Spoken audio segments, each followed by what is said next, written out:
sore dan salam sejahtera untuk kita semua. Mungkin agak berbeda nuansanya. Kalau tadi sudah bicara banyak teknis tentang kesehatan, saya mengikuti aja pesanan dari panitia. Saya diminta untuk bicara apa sih peran pemerintah kabupaten, dalam hal ini Sleman tanda kutip, terhadap dalam mendukung sistem kesehatan di daerah. Nah, sebelum saya berlanjut, kadang-kadang kita ini lupa Pak ya, kalau mengatakan pemerintah daerah itu, bahwa Pak itu lupa bahwa kita itu sebenarnya bagian dari pemerintah daerah gitu ya. Kadang kan itu ya Pak, katakan itu pemerintah daerahnya tidak mendukung, Pemdanya tidak mendukung, padahal kita sendiri itu orang Pemda gitu. Itu harus sadar itu. Ya kan? Gitu. Makanya ini saya ingatkan dulu. Mari supaya mindset kita ini lebur dulu bahwa kita itu orang Pemda gitu. Ya. Bagian dari pemerintah daerah. Karena ternyata walaupun NIP kita ini masih, mungkin ada yang masih NIP 14 gitu. Tapi sekarang ini sudah berubah. Ya, NIP yang baru kan sudah dengan tahun kelahiran. Ya. Sehingga kita itu sudah lebur. Ya. Sehingga peran dari, dalam hal ini peran kita mendudukan diri kita itu sebagai bagian dari pemerintah daerah yang punya tanggung jawab di bidang kesehatan. Nah, kalau kita sudah bisa memerankan di situ, ya insya Allah nanti Bapak dan Ibu program-program itu akan mendapat support ya, yang sangat tinggi dari pemerintah daerah. Ya. Tapi kalau kita memposisikan sebagai oposan, ya, mohon maaf dengan istilah oposan itu, apa yang tidak mendukung itu berarti kita oposan itu. Tapi kalau kita masuk ke dalam sana bahwa kita adalah bagian dari pemerintah daerah, insya Allah akan mendapat dukungan yang tinggi. Ya baik. Ini sekilas dulu dari Sleman ini, hanya 547 kilometer dengan penduduk 1.137.000 itu yang tercatat. Nah, sehingga kepadatan kami sekitar 1.800-an. Artinya ya per kilometer segi. Artinya apa Ibu dan Bapak? Sebenarnya infrastruktur di Sleman ini sudah sangat terseok-seok untuk memikul beban dengan penduduk sebesar ini. Belum lagi sekarang ini masih Sleman itu masih memang menjadi daerah favorit untuk, terutama untuk hunian. Ya. Sehingga kalau dulu kita masih punya sawah yang cukup banyak, itu sekarang sudah semakin terdesak. Bahkan yang lebih ngeri lagi di lereng Merapi itu juga semakin diincar untuk menjadi hunian. Itu pun juga menjadi masalah kita sendiri juga. Baik, nah ini tentang kepadatan penduduk dan laju pertumbuhan penduduk sekitar 1,3%. Ya. Baik, nah organisasi pemerintahan di Kabupaten Sleman itu terdiri dari ada Bupati, DPRD, ada Sekretariat Dewan, Sekretariat Daerah sendiri ada, juga termasuk di sini ada dinasnya itu ada 14, ya. RSUD-nya ada 2, yaitu satu itu kelas B, yang satu masih kelas D. Ya, jadi ini karena baru saja yang satu itu baru saja umurnya baru sekitar 1 atau 2 tahun yang lalu. Ya. Kemudian kantor itu setingkat eselon 3 itu ada 6, sehingga total kalau ditambah dengan 17 kecamatan itu ada sekitar 46 lembaga. Ya. Baik, ini saya hanya mengantarkan aja, nanti saya lebih banyak berharap ada diskusi apa yang Bapak harapkan ya. Nah ini kalau di kesehatan, ini ada kepala dinas, ada sekretaris dinas. Nah, sekretaris dinas ini ada 4 sebagian, yaitu bagian keuangan umum, perencanaan, dan kepegawaian. Ya. Kemudian untuk bidangnya ada 4, yaitu pelayanan medis, kesehatan masyarakat, pemberantasan penyakit dan penyihatan lingkungan, serta sumber daya manusia kesehatan. Kemudian puskesmas ada 25, ada laboratorium kesehatan, ada JPKM, ada satu lagi ini saya lupa masukkan, yaitu UPTD perbekalan alat medis dan perbekalan obat dan alat kesehatan, jadi POAK. Nah, baik.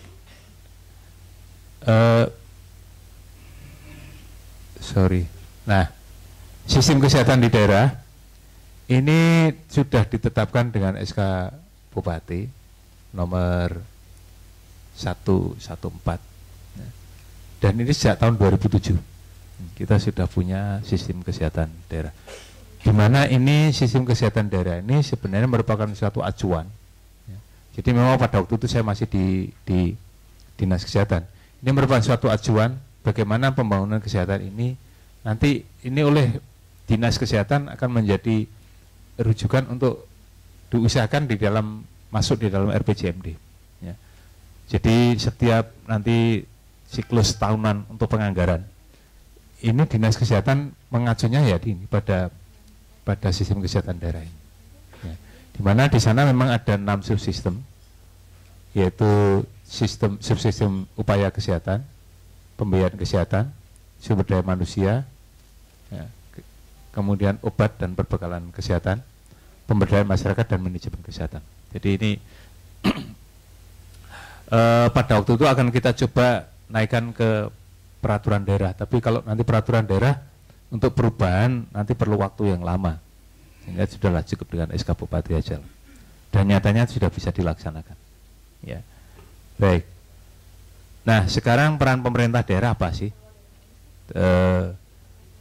di dalam pembangunan kesehatan ini? Sebagaimana Ibu Bapak ketahui, ini sebelumnya kan Undang-Undang 22 ya tahun 99, ini sudah menjadi Undang-Undang 32 tahun 2004. Maka kesehatan itu merupakan urusan wajib bagi pemerintah kabupaten atau kota. Artinya pemerintah kabupaten ini mau atau tidak, suka atau tidak, ya memang harus melaksanakan urusan kesehatan itu. Ya. Nah, ini di sini ada 3 fungsi yang ini harus dipenuhi oleh pemerintah kabupaten atau kota. Yang pertama adalah fungsi regulasi, yang kedua adalah fungsi penyelenggara atau penjamin, dan yang terakhir adalah fungsi pembiayaan. Ya. Nah, penyelenggara atau penjamin di sini maksudnya apa? Bahwa kalau di suatu daerah itu tidak ada pelayanan kesehatan, pemerintah harus menjamin bisa mendatangkan pelayanan kesehatan itu. Ya. Jadi penjamin di sini jangan diartikan seolah-olah hanya sebagai pembiayaan. Makanya ini saya masukkan di sini, tapi juga di sini nanti ada penjaminan. Nah, sedangkan secara teknis memang Dinas Kesehatan adalah sebagai penanggung jawabnya. Ya, baik. Nah, ini untuk fungsi regulasi, ada beberapa regulasi yang telah diterbitkan oleh pemerintah Kabupaten Sleman, mulai dari Perda nomor 9 tahun 2009 tentang organisasi perangkat daerah, dan ini sudah ada perubahan, yaitu Perda nomor 9 tahun 2012, ini sudah ada perubahan. Kemudian ada Peraturan Daerah nomor 11 tahun 2010, yaitu tentang JPKM, ya, Jaminan Pemeliharaan Kesehatan Masyarakat. Jadi dulu ribut, ya, di pusat ada JPKM, ada JPSBK, dan sebagainya. Kita ikut aja JPKM dan sudah kita tetapkan dengan peraturan daerah. Dan ini sudah dirubah dengan Perda nomor 20 tahun 2012, baru saja kita rubah. Ya. Kemudian Perda nomor 16, ini 12 tentang perizinan bidang kesehatan.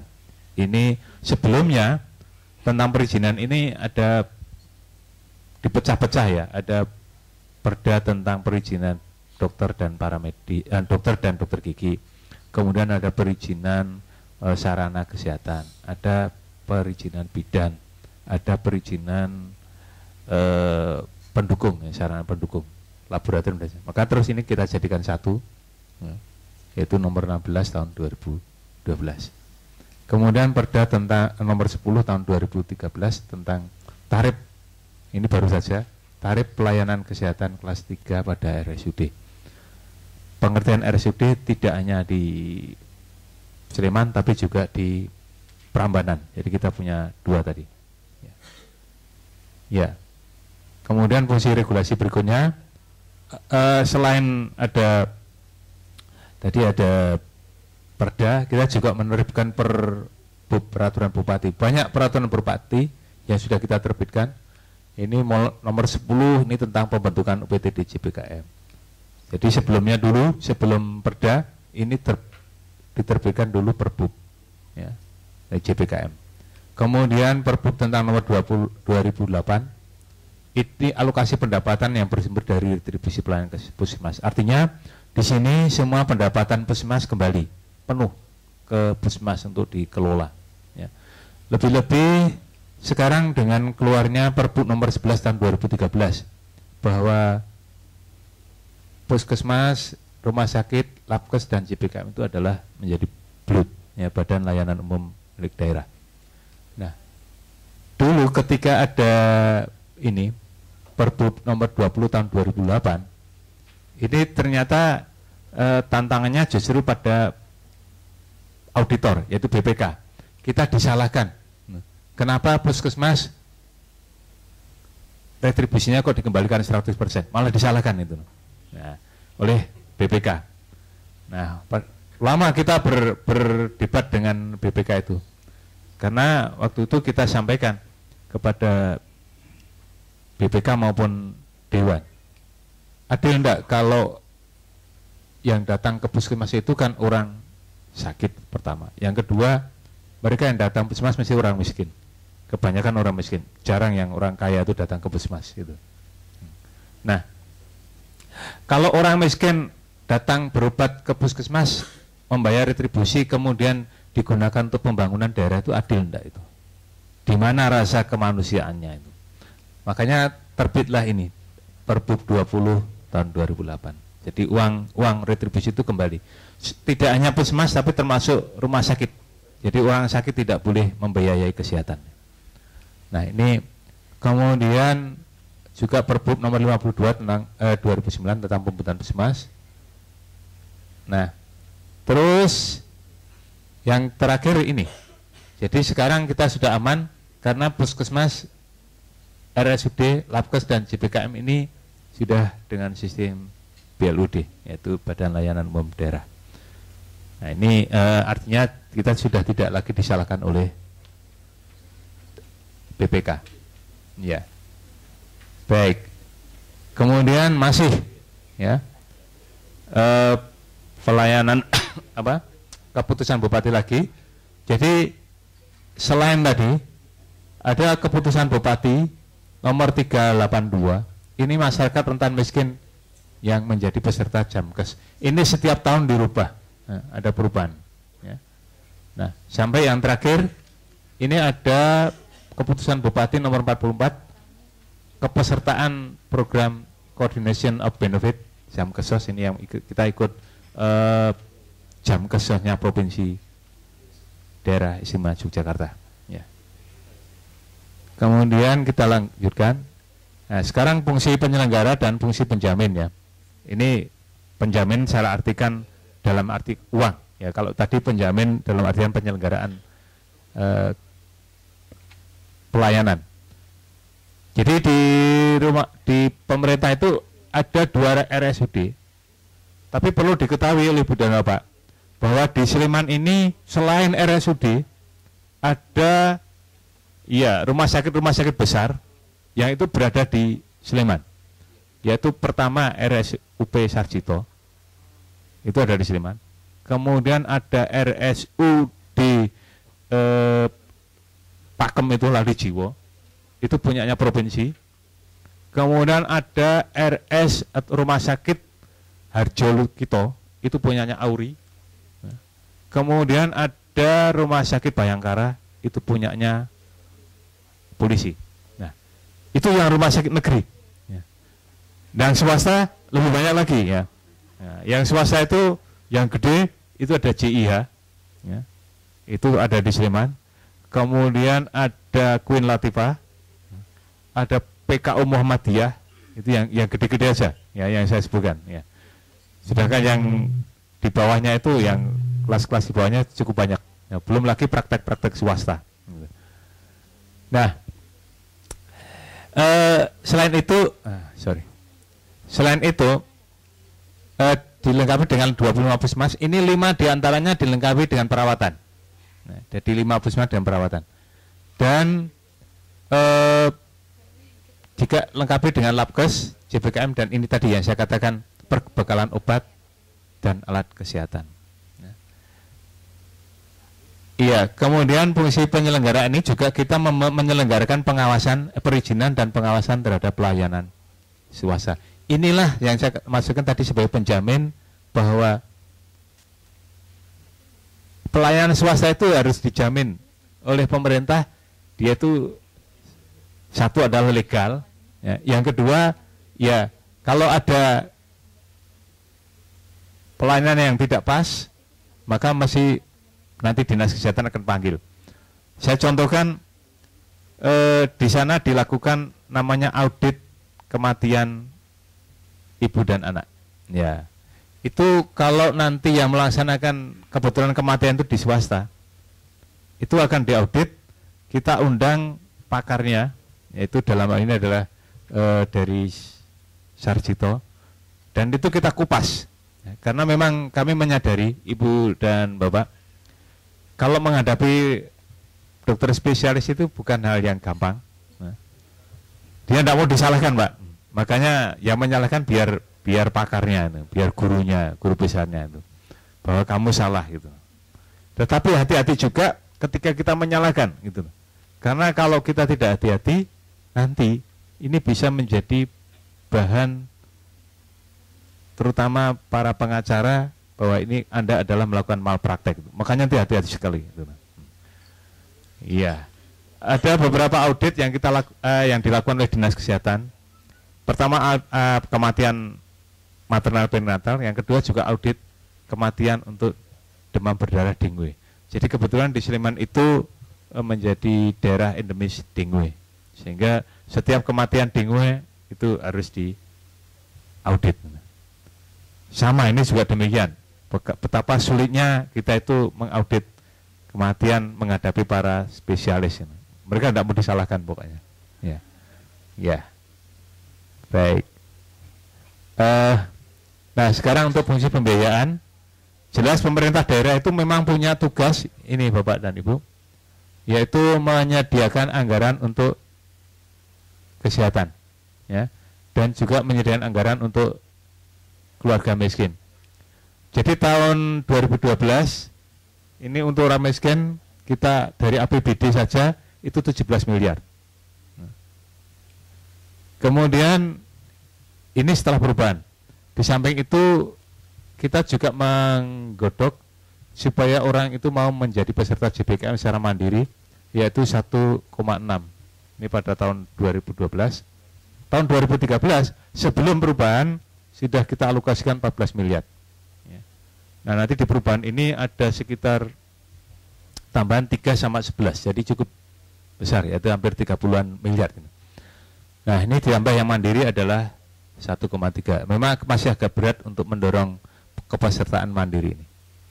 Baik, saya kira ini, nah ini adalah anggaran yang kita miliki, ya, dari kesehatan. Kalau dulu ada selalu tuntutan bahwa persentase anggaran kesehatan itu harus 10%. Kalau di Sleman sudah lama ini, ya. Jadi ini sebelum perubahan, ya, ada 10,65%.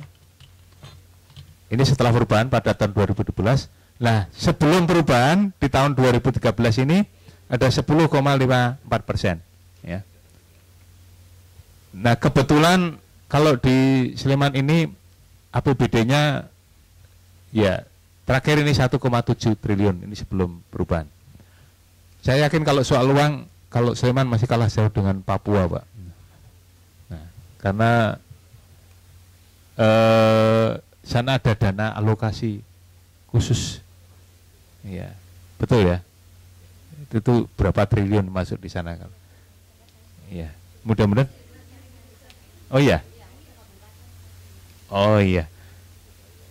Iya, mungkin karena ini masalah Bu, masalah iya.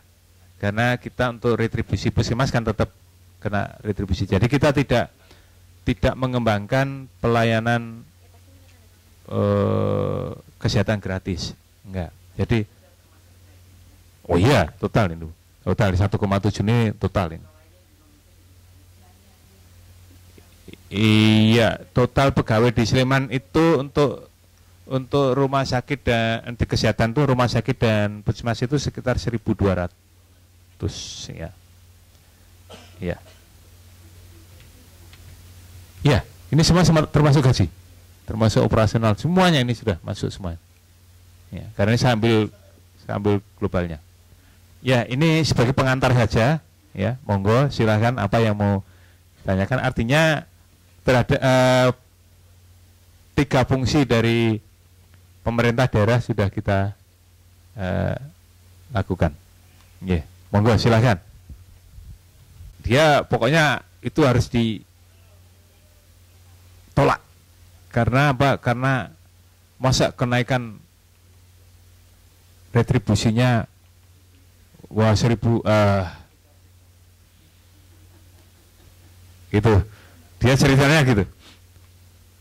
Nah, terus saya karena beliau perang opini, saya juga ngomong, saya itu kan hanya